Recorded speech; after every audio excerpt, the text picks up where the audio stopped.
Welcome to Tech Simplified, and my name is Sly Gittins. And today we got the one and only Brooke Taylor. She's going to tell you all about her journey from being at Google to being on her own now and what success looks like. And I'm telling you, ladies and guys, you don't want to miss this podcast if you're listening in. And if you're watching this on YouTube, watch it to the end because we're going to drop some real gems here. So, Brooke, will you please let my audience know how you got started and a little bit about the beginning, to get to where you are today? Yes, thank you so much. I grew up in Silicon Valley before it was kind of the Silicon Valley that we know of today. Yeah. It was this place where the nerdiest programmers could come and become rock stars. Yeah. All you had to do was work really, really hard. And I grew up in a culture that prized intellect and achievement and ambition over anything. In a lot of ways, it was super inspiring. There were so many amazing things being done. It cultivated a great work ethic in me. But on the other hand, there was also this really intense pressure to achieve and to succeed. And I carried that with me through university and into my first job at Google. I really valued external validation. I was only as good as my last piece of feedback. I was so dependent upon being good and being successful as a means to belong to my community. So, had a lot of early career success at Google. I was in advertising sales on the AdWords side for quite some time, moved over into a team around product and sales activation where I worked on YouTube for a bit, always within the advertising space and always client facing. I even ran a team that provided workshops to C-suite executives at our advertising clients around how they could better target their customers on Google. Had a really exceptional time working in tech. But all the while knew kind of deep down that I was struggling with this kind of imposter syndrome, with this need for external validation that manifested in things like burnout, and manifested in low self-confidence, low self-esteem. I've either felt I was the best in the room or the worst in the room. And that really brought forward to me kind of a moment of reckoning where I really needed to do a lot of work to work on my self-confidence and my self-esteem in the workplace, and really kind of create and tune into what it is that I want and how I define success. So that was kind of the jumping off point around my career pivot. But I still work with a lot of women in tech, and I love that I have that tech background. And that's amazing. I think you touched on a lot of topics that it's not a kind of in the forefront, right? You talked about self-confidence, comparison. I know when I made the jump from, into like Microsoft, everyone is good. Everyone's a superstar from their last job. I felt like the best thing I could explain is like, I felt like I went from the G League to the NBA. Yes, Everyone's exactly. a superstar. And then they got superstars that's even better than superstars. You got people who got 5 PhDs, right? You're like, hold on, I used to be the best at security. And I realized I'm like a level 100 here, so That's then, right. it kind of, for me at least, it's like, man, I'm trying to get better every night, not realizing like, they brought me in because I got a superpower too. And I'm just a part of the team.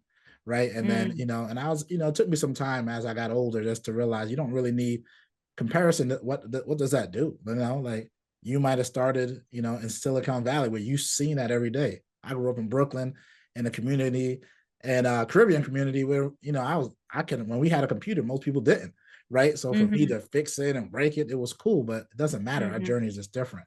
And I think that's something that, to keep it on topic for today is if you're a lady or you're, a man out there and you're seeing these different figures, right? And you see their success, that doesn't limit your success. To me, that's an opportunity to ask those questions internally first of why you're here and what you want to get out of there, because you can't let the external determine your self-worth. Because these companies, they do a great job to, like, especially now, to work in your mind, but you got to do the internal work to make sure what success looks like for you so you don't get burned out too quick. And I even created like a little video on burnout, just because, it's real. But anyway, that's fantastic. And this goes into the next question is, you touched on it a little bit, but what was your experience like working at Google and starting your career there? I know you touched on it a bit. Can you expand upon that a little bit more? Sure. So I started my career at Google in Ann Arbor, Michigan. Yeah. The reason for that is there's a regional sales office there. It's grown a lot since then, but I went to school at McGill University, which is in Montreal, and so in Canada, and we had a Canadian sales presence in Ann Arbor. So I went and did a lot of small and medium-sized AdWords sales to Canadian businesses. Loved it. Started in a program, basically like a training program for new grads with 45 other really intelligent, incredible people from all over the country. And I had a really good time. That was one of my favorite chapters at Google, was that nearly 2 years I spent in Ann Arbor. There was a time kind of early on in my career where I realized I was kind of hiding. I wasn't stepping up to the plate. There was a lot of fear around not being the best and not being good enough really stopped me, I think, from trying.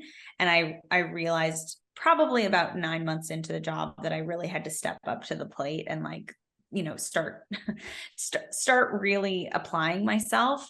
And once I did that, that really helped my confidence. I started seeing the results. I started saying, wow, I can do this. And then it took on kind of very slowly took on kind of a new form, which was, I like the fact that I can be the best here. And I got to feel that kind of similar addiction feeling that I felt, maybe in college, that kind of input output. If I study this much and I'll get the A, or if I work this hard, I'll get this kind of promotion. So that started to take hold as I moved to New York, joined a team that provided that where we were kind of mandated around competitive selling, advertising selling against television, and bringing ad dollars over to YouTube and helping brands find success on YouTube and through digital video. This was back in 2013, 2014. So certainly, digital video has changed a lot, in the last 10 years, but 10 years ago it was a tough sell. And I really enjoyed that too. In terms of comparison, that comparison trap got me in New York too, because it was even a larger pool. But there I really kind of found my feet and found my confidence again. That's great. And I feel like Google's you hear about all the stories on how tough it is there, right? But I'm starting to realize that mindset from Google is spread throughout the tech sector, right? So I think what you're talking about is things that again is top of mind, right? Even now when I've been talking to summer, I do a lot of I speak to students, right, that's in college, to let them know how it is. Like I like to go into a lot of state colleges because that's where I went. I went to the University of Buffalo, and tend to see those type of schools get looked over from like Google's or Microsoft, but it's a mindset, right? And how you present yourself, how you market yourself to do that. And I have to tell them that, like, you're going to feel like you're inadequate sometimes, because if you go on, like, I know I'll get in some interviews and I'm going up with someone from Stanford. I'm like, man, at Stanford, I saw the curriculum, I've been reading the books, right? Like, this is intimidating, but it don't matter, right? It's the best person for the culture and for the job. And it seemed like it's been a little bit more flexibility, especially as of late, where they take those, when I say the hiring manager taking those into consideration. But this kind of goes into our next question. You termed the coin, and maybe I don't know if it's you or not, is what is the success wound, and how is it created in women, right? Can you talk a little bit more about that success wound and what does that mean? Yeah. So the success wound, after coaching about 5,000 high achieving women in tech and across other industries, they all had seemingly different symptoms. One would be overfunctioning and burning out and overworking. The other would be hiding and not stepping up to the plate. Another would be perfectly clear on what she wanted in her career, but no idea how to get it. The other would have no idea what she wanted, but had no problem with inaction. Imposter syndrome, problems with executive presence. They all seem to have very different symptoms, but what I realized is that the root cause was the same. And the root cause is something that I've touched on already in my own story, but I call it the success wound. And it's the pain that comes from mistaking your success and your self-worth, conflating those two. It is a universal human experience that gets instilled in childhood, reinforced through educational systems, capitalism, corporations. And it's the false belief system that your worthiness of love and belonging is contingent upon what you produce, what you achieve, or what you do, rather than the inherent goodness and worthiness of who you are. So in some way, shape, or form, we all buy into this lie that not just the title, but like our productivity indicates our worthiness. And there's a sense of guilt or shame if we haven't achieved or produced or behaved in a certain way. So I help people heal that success wound, that kind of root trauma. And that looks different for women and men. It looks different for people of different socioeconomic backgrounds, looks different for immigrants versus non-immigrants. But I work specifically on the success wound with women. And what I can tell you is that after healing that success wound, people have better performance than they did before, simply because they have aligned their ambition with a greater sense of purpose, meaning, and they're able to achieve what it is that they want with a greater sense of fulfillment. So when I healed my success wound, for example, and went through a deep period of transformation, I actually got promoted faster. I got a better performance review without even trying so hard, because I was finally very clear on my value proposition and I could hone in on that. I started caring less about external pressures, about performance timelines and promotion timelines, and I focused a lot more on the quality of the work. I started doing things outside of work that lit me up. I started, my self-esteem grew tremendously. And my clients have seen similar results too. Yeah, and that's fantastic, because like I keep saying, I know it sounds like a broken record, right? That is top of mind, right? I can tell you in my career, it took me a while to get comfortable of what I was good at. And once, like you said, once you get comfortable with that, is that everything just starts to flow. I think you get into that state of flow where you can just do anything, right? Like I'm not too worried about taking on new projects and not being successful, because I realize if you take on projects that you're all successful, you're not growing, you're not learning, you're not changing. And then also that also limits your growth, because you get categorized into a particular area. So that's really good. And then also I think when you say, you focus on women, I think sometimes women go through this, and sometimes it's not like, at least from my experience, they're not able to show that emotion, because then that's looked upon as weakness, right? It looks upon as something that, is a bad thing. And I feel like with that extra attention, they can achieve more. And that's kind of one of the reasons why I wanted to create this podcast, to introduce women to women like yourself, right? So that, we can help, that I could be an ally and help the ladies on that journey, right? To have that one little tip, because if someone meets you right now and then you help them with the success wound, right? And now they start achieving everything, my job is done. And right. And that lady, now you just transform the lady and their generation right after them. So that's pretty cool. Yeah. And that goes into our next question perfectly, is what is conscious success and why is it critical for female leaders to adopt? Conscious success is a state of internal harmony, contentment, and fulfillment that comes from following the directions of one's internal guidance system rather than the directions of the culture. So as we talk about the success wound in women, let's be honest, most of the world that we see today has been built by men and in a more kind of masculine value system. Typically what happens when women even go to school or start working is that they feel the need to succeed within a masculine paradigm, right? Yeah. To do it like a man would do it. And in so doing, she rejects part of herself. And she starts to identify with a more masculine way of working, with needing approval from the powers that be, with needing that sort of external validation to be like, is this good? Am I good? And so that's when she kind of tunes into society, which is highly influenced by patriarchy, to say, who should I be? What should I be doing? And where should I go?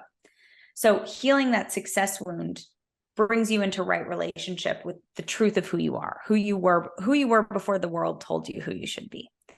So conscious success is asking your internal guidance system, your true self, your healthy self, your higher self, whatever you want to call it, that internal compass. What do I really want? What do I need in order to thrive? What's important to me? And how can I take aligned action towards that vision as that true self? So when I started embodying this conscious success, it actually shifted every part of my life. I changed friendships. I changed how I spent my time. I changed my relationship with alcohol and partying. I became much more focused on community building, being my more authentic self, not requiring validation from anyone I would meet on the street, choosing to be in community with people who were like-minded, who were interested in personal development and spirituality. And as a result of coming into alignment with my internal guidance system, I experienced much more freedom and contentment and harmony than ever before. And that internal guidance system is also the part that told me, hey, it's time for you to go give this away to other women and to leave corporate. And because I'd had so many small instances of trusting my internal guidance system, when it eventually came down to a big leap of leaving Google and starting this business, it was a no-brainer because I already trusted myself enough to do that. And I've been trusting that voice ever since. That's great. And you talk about this trust in yourself is critical, right? I think that is the key to success. But first, I think you also talked about defining what success is for you, and then trusting your decision. And when you take that leap, that, whatever happens, and whether it's good or bad, you took the leap to believe in yourself. Because I could only imagine, how challenging it was for you to leave Google, right? Because sometimes, being attached to Google is some people dream. And now that you're going to leave that, people are going to think you're crazy. Like, why would you leave that and start your own, right? You could become a millionaire there. Why are you going out here to go start your own? And I think it's imperative to have that self compass, and to know, like, everyone's going to have an opinion, but the only opinion that really matters is you and yourself. And if you have a family, maybe your family also, but you guide where you want to go. And I think that's truly impactful. So I'm glad that you shared that, Brooke. Thank you. So this goes into the next question. I think you're just setting them up for like home runs, I like to say, is what are some of the common obstacles that face women in tech, and how do you recommend overcoming them? So there are two sets of obstacles. There are internal obstacles and external obstacles. External obstacles are things like unconscious bias, things like policy issues that don't allow women to stay in the workplace, those types of things. Internal obstacles are things like imposter syndrome, staying hidden or staying in one's comfort zone, not being able to kind of try, succeeding, but only so much, and not wanting to kind of, again, try something new. Failures around knowing how to harness your authenticity in executive presence. Those are typically the biggest ones. Also burnout as well. All of those things, what I help my clients on are those internal obstacles. And I do that by healing their success wound, helping them redefine success and tune them into their innate authenticity, such that all of a sudden executive presence becomes easier because they know what their value proposition and they know who they are and how to show up. Things like burnout slip away because they're no longer motivated by that kind of frenzied, frantic need to succeed at all costs. Things like imposter syndrome slip away because they know who they are and why they're there and why they deserve to show up. External obstacles, as a coach, I'm not working on those as much, but I used to do a lot of DEI work, diversity, equity, and inclusion work, and I'd run unconscious bias trainings. I'd run inclusive leadership trainings and all of that. But my hypothesis is that by helping women to become more tuned into their truth, they're then able to go activate and change some of those structural barriers. Well said, man. That's just a mic drop there. I don't have anything to add on that, man. That was beautifully said. Yeah. I guess one question I would ask is, how long does that process take? And I'm probably gonna say depends on the person and where they're at. Like, how long does that process take when you work with your clients?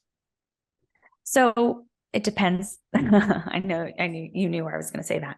Excuse me. So typically I walk my clients through a 4-step process to heal that success wound and to come into a state of conscious success. Yeah. The first step is to diagnose. You need to diagnose your success wound, just like you would take a gaping wound to the doctor. They'd assess the size, the shape, they'd ask what happened. I do just that. We need to figure out what got you here. What got you to a feeling of being lost, directionless, burnout, or imposter syndrome? What were the belief systems that your cultural upbringing taught you about success and failure and what good looks like? So we diagnose that success wound. Then we go into a vision stage. So we set the vision from our true self of what it is that we really want from our career, from our life in general. Then we go into the third stage, and that's to heal and repair that success wound. So we go through a typical process of general neuro-linguistic programming, some subconscious reprogramming, and general coaching to help people's belief systems become rewired such that they can be in concert and congruent with the new behavior that they want to see. And then we go into the fourth step, which is to emerge. So people often tell me like they're in the same skin, but they feel like they have a new brain and they're able to take aligned action towards that vision that was set in the second step. So that process, I typically walk my clients through that process around 9 months. Some people have, and of course, it's very much a lifelong process. There are always layers to this. But the results that I've seen are really incredible. A lot of them, not just in the career space, like finding a new job or being able to ask for a promotion or a raise in a more confident way, but they've also even called in the loves of their life, created new communities, moved, started businesses. It's remarkable what can happen when we kind of look at some of the root causes of suffering and we're able to alleviate that. It really does have a ripple effect on people's lives. That was great. And this kind of ties in right into the next question is, what are some success stories of your clients that you worked with? Yeah, so I have a client named Bree. She came to me in a pretty toxic place, in a toxic culture, with a bad relationship with her manager. She was at a fintech company and had started there right out of college, had stayed, for 10 years and really had no idea what it is that she wanted because she felt very disconnected from herself. She didn't really recognize the person she had become, this kind of lower self-esteem, not standing up for herself. She'd lost her kind of like bubbly enthusiasm, zest for life. And so after going through these 4 steps, Bree completely transformed. She understood who she was on a deeper level and how she had gotten off course. She understood how to communicate with her internal guidance system and what it was telling her.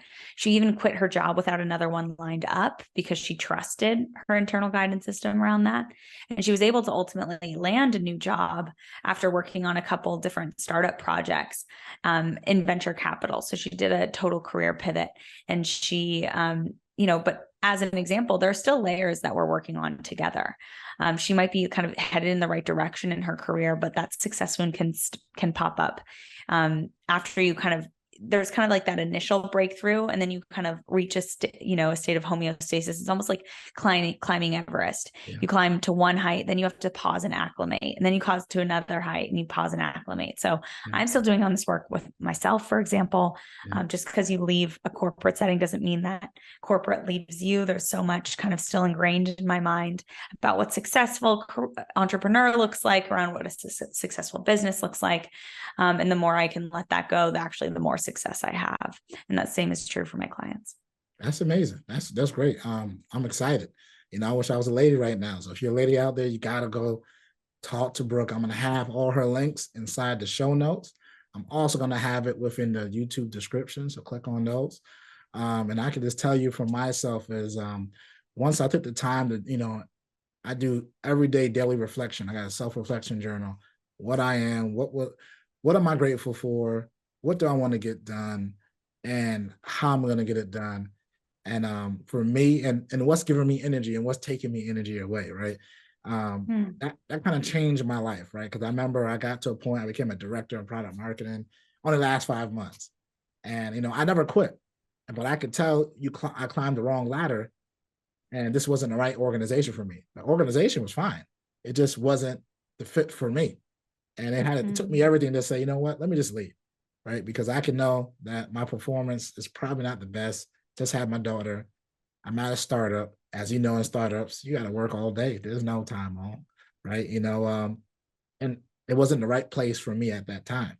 So I had to walk away. But it was hard, because like now, like, man, I failed. I didn't do well. I quit, and I had this long self-pity talk for like at least a month. And I'm like, man, I'm done. You climbed the wrong ladder. You're actually here now. You're doing a job that you like, the skills that you're using. And then, flash forward 3 years later, I make more now as an individual contributor and doing something I actually like to do. Right. So it's just like sometimes, really having that clarity of who you are and what you want to do seems like, I know a lot of, when I talk to the younger kids, like that's not the key, Sly. I'm like, but what else is the key? We all got a different path in life. It all depends how we want to spend our time, right?